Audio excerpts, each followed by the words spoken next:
Selamat pagi untuk semua siswa kelas 6 dimanapun berada. Saya berdoa semua dalam keadaan baik. Dan hari ini kita akan belajar pada pelajaran yang kelima tentang berkomunikasi dengan Tuhan. Oke, berkomunikasi dengan Tuhan. Sebelum itu mari kita berdoa dulu sebelum mulai pelajaran ini. Tuhan, saya menyerahkan pelajaran ini ke dalam tangan pengasihan-Mu. Semua siswa yang ada dalam rumah mereka masing-masing, juga hamba-Mu yang menyampaikannya, semuanya dalam covering Tuhan. Aku berdoa pelajaran ini dari awal, pertengahan hingga akhir, semuanya dalam tangan pengasihan Tuhan. Demi nama Yesus. Haleluya. Amin. Nah, pada pelajaran 5 ini tentang berkomunikasi dengan Tuhan diambil dalam Matius 6 ayat 9 sampai 13. Itu tentang hal berdoa.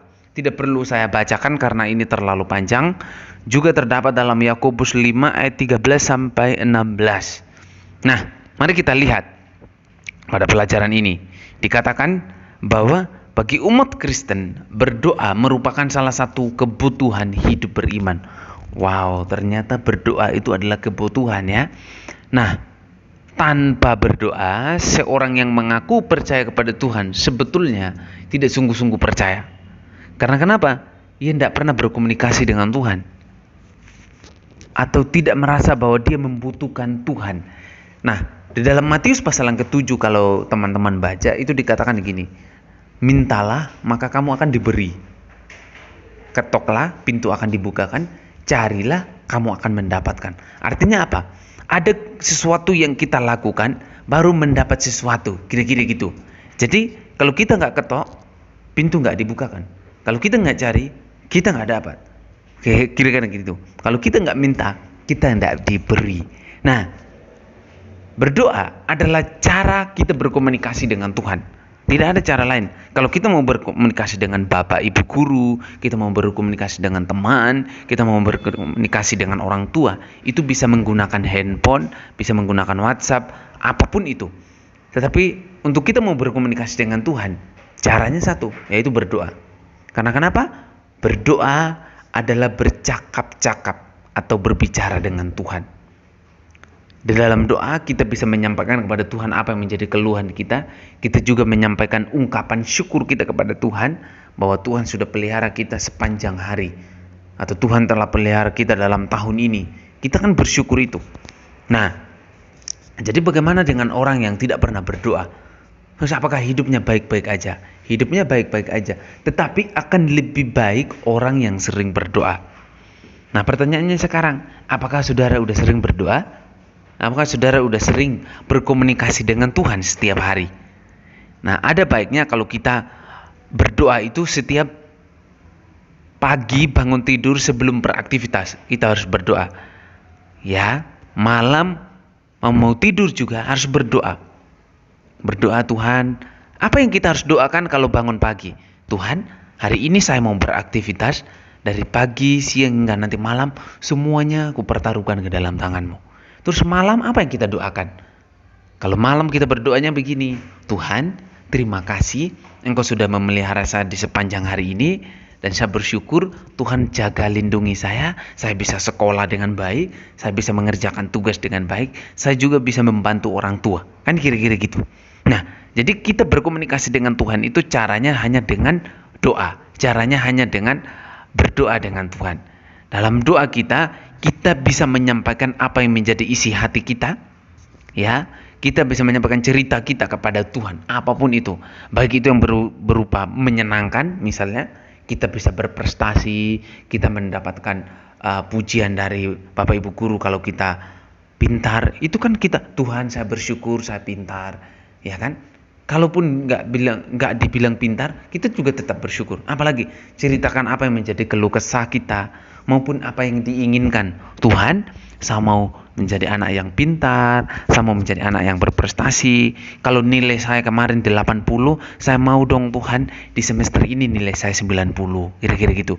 Nah, jadi setiap orang baik muda maupun yang tua boleh berdoa kepada Tuhan kapan saja, di mana saja. Tidak dibatasi oleh waktu, tidak dibatasi oleh tempat. Ya. Jadi komunikasi kita dengan Tuhan itu hanya bisa dilakukan lewat doa. Nah, doa yang diajarkan oleh Tuhan Yesus kepada murid-muridnya itu tentang doa Bapa kami. Mungkin ada dari teman-teman yang sudah mengerti tentang doa Bapa kami. Di Matius pasal yang ke-6 ayat yang ke-9 sampai 13 itu jelas sekali dikatakan di situ bahwa karena itu berdoalah demikian. Ini Tuhan yang ngajarin kepada muridnya gini, Bapa kami yang di surga, dikuduskanlah namamu, datanglah kerajaanmu, jadilah kehendakmu di bumi seperti di surga. Berikanlah kami pada hari ini makanan kami yang secukupnya, dan ampunilah kami akan kesalahan kami seperti kami juga mengampuni orang yang bersalah kepada kami. Dan janganlah membawa kami ke dalam pencobaan, tetapi lepaskanlah kami daripada yang jahat, karena Engkaulah yang mempunyai kerajaan dan kuasa dan kemuliaan sampai selama-lamanya. Nah, ini adalah doa yang diajarkan Tuhan kepada murid-muridnya. Dan ini juga perlu kita melakukan ini. Kalau saudara berdoa hari ini meminta kepintaran kepada Tuhan, saudara meminta, saya juga mau dong Tuhan menjadi anak yang pintar, cerdas, bisa mengerjakan tugas dengan baik. Kalaupun gak dijawab hari ini, saudara jangan langsung berhenti berdoa. Karena jawaban doa itu ada 3. Ya, tunggu, atau tidak. Kalau ya, itu Tuhan bisa mengatakan gini, oh seperti apa yang didoakan oleh anak ini perlu saya jawab. Atau kalau enggak, Tuhan bisa aja bilang, tunggu dulu deh. Atau Tuhan bilang tidak.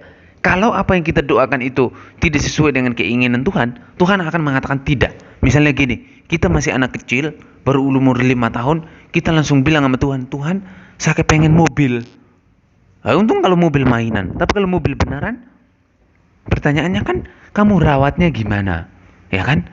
Kamu udah bisa nyetir belum? Nah, artinya kalau kita berdoa harus sesuai dengan kebutuhan, bukan sesuai dengan keinginan. Paham ya? Jadi doa yang dijawab Tuhan itu adalah doa yang sesuai dengan kebutuhan. Misalnya, kalau saudara sedang sakit, butuhnya apa? Kesembuhan. Enggak mungkin kan? Sedang sakit, butuhnya pakaian. Nah, beda. Kalau sedang tidak berpakaian, ya butuhnya pakaian. Kalau tidak punya rumah, butuhnya rumah. Itu akan dikasih sama Tuhan. Tapi bisa tidak langsung dikasih juga, habis amin langsung ada rumah, ada pakaian, langsung ada yang kesembuhan. Enggak, butuh proses juga. Kalau saudara berdoakan kesembuhan, Tuhan saya mau sembuh, saya sedang sakit demam, ya saudara juga harus minum obat. Enggak bisa habis amin gitu langsung sembuh, langsung wah gitu. Nah, enggak bisa. Semuanya proses. Nah, ingat bahwa komunikasi kita dengan Tuhan lewat apa tadi? Lewat doa. Kita bisa bercakap-cakap dengan Tuhan, baik itu menyampaikan apa yang menjadi keluhan, menyampaikan apa yang menjadi ungkapan syukur kita kepada Tuhan. Ya, ungkapan syukur bisa disampaikan lewat doa. Nah, akan tetapi berdoa ternyata tidak pantas dilakukan secara sembarangan tanpa tujuan yang jelas atau tanpa motivasi yang jelas. Apalagi jika dalam doa keinginan yang egois atau jahat terhadap orang lain. Nah, perhatikan baik-baik. Doa itu tidak bisa dilakukan dengan sembarangan. Misalnya, tanpa tujuan yang jelas ya. Motivasinya nggak jelas misalnya. Misalnya apalagi kalau dia punya keinginan egois atau berbuat jahat. Misalnya gini, doanya gini, Tuhan, saya berdoa teman saya besok kecelakaan, mati. Nah, itu kan kita berdoakan sesuatu yang menjahatkan orang lain. Kita sedang jahat kepada orang lain. Itu pasti Tuhan tidak akan dengar itu. Percaya. Ya, apalagi kita mau berdoa bilang gini, Tuhan, saya mau berdoa, saya nggak mau bergaul dengan dia. Pokoknya saya mau berdoa Tuhan, saya nggak mau lihat muka dia, saya nggak mau lihat kalau dia lewat depan muka saya benci banget. Itu pasti tidak dijawab Tuhan. Doa yang benar itu adalah doa yang motivasinya jelas. Ya, untuk itu melalui teks Alkitab yang saudara sudah baca tadi tentang Matius 6 ayat 9 sampai 13, itu Tuhan Yesus mengajarkan beberapa hal tentang apa atau bagaimana berdoa kepada Tuhan yang baik dan benar. Ya, doa Bapa kami adalah sebuah doa yang mencerminkan banyak hal dalam kehidupan manusia. Tuhan Yesus mengajarkan sebuah doa bukan sekedar kata-kata yang diucapkan oleh mulut saja, tetapi juga sebuah perilaku kehidupan. Nah, kemudian dari doa Bapa kami, kita juga dapat melihat dan mempelajari beberapa unsur doa yang dapat Anda latih dalam kehidupan sehari-hari. Ya, dalam doa ada sapaan kepada Tuhan. Yang itu seperti kayak pembukaan, kita menyapa Tuhan. Apa itu sapaan? Bapa kami yang ada di surga. Nah, itu kita sedang menyapa Tuhan. Nah, kita sedang menunjukkan kedekatan hubungan kita dengan Tuhan. Kita bisa menganggap Tuhan itu sebagai Bapa kita. Ya, kita sebagai anaknya, kira-kira gitu. Ya, Yesus memakai contoh Bapa karena pada waktu itu di Timur Tengah tempat Yesus berada itu seorang ayah dekat dengan anak-anaknya. Makanya Tuhan itu memakai kata Bapa, ya. Nah, apalagi di dalam doa kita juga menyatakan kemuliaan Tuhan. Kata-kata yang Yesus pakai dalam berdoa, dikuduskanlah namamu, datanglah kerajaanmu, jadilah kehendakmu.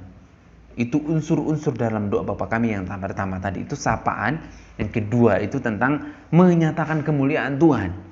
Ya, menyatakan kemuliaan Tuhan. Apalagi yang ketiga, di dalam doa kita sedang menyampaikan apa yang menjadi keinginan kita kepada Tuhan Yesus.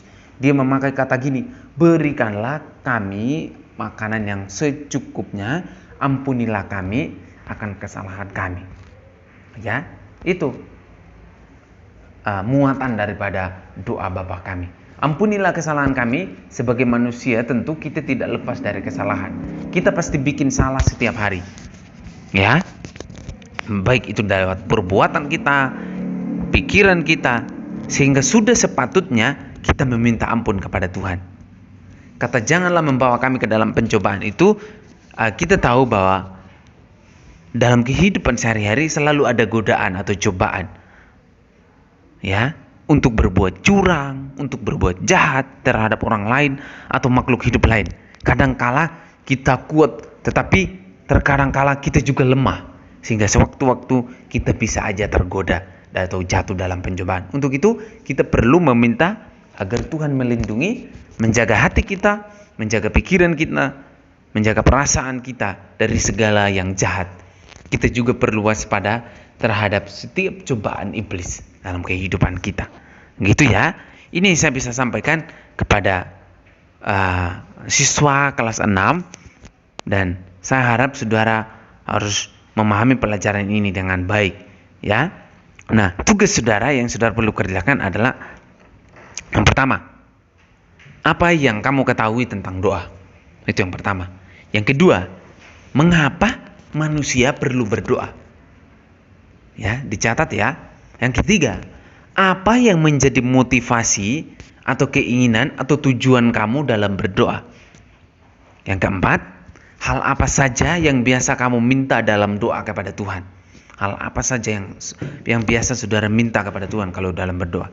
Yang kelima, jelaskanlah bagaimana sikapmu dalam berdoa. Jelaskan, tuliskan dengan baik bagaimana sikap saudara dalam berdoa. Yang keenam, sebutkan jenis-jenis doa yang kamu ketahui di rumah, di sekolah, gereja. Tuliskan dengan baik. Jenis-jenis doa apa saja. Doa ini, doa itu. Baik di rumah, sekolah maupun di gereja. Itu tugas saudara, ya. Tuhan Yesus memberkati untuk hari ini. Mari kita berdoa. Tuhan, terima kasih, aku bersyukur kepadamu untuk pelajaran siang hari ini. Berkati semua siswa kelas 6, mereka dalam keadaan baik, sehat, walafiat. Demi nama Yesus, haleluya, amin.